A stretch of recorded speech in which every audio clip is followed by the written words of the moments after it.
আমাদের মূল দাবি আমরা নির্বাচন কমিশনারের তফসিল ঘোষিত নির্ধারিত দিনেই আমরা নির্বাচন চাই।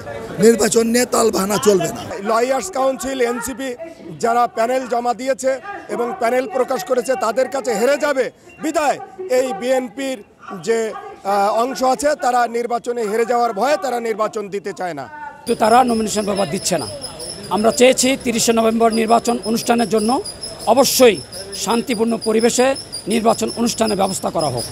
নির্বাচন দিবেন এই সত্যিই অ্যাডহক কমিটি ঘোষণা করা হয়েছিল এবং সেখানে দীর্ঘদিন হওয়ার পরেও তারা গত বছর একবার মানে অর্থাৎ তফসিল ঘোষণা করেও নির্বাচন দেয়নি।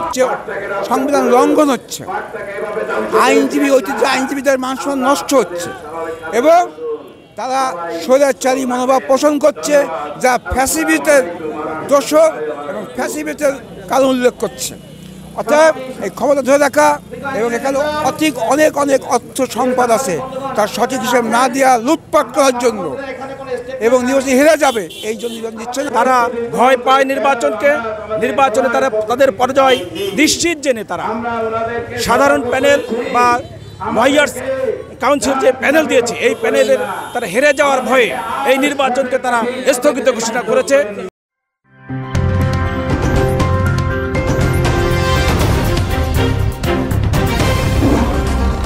Voice of Tiger.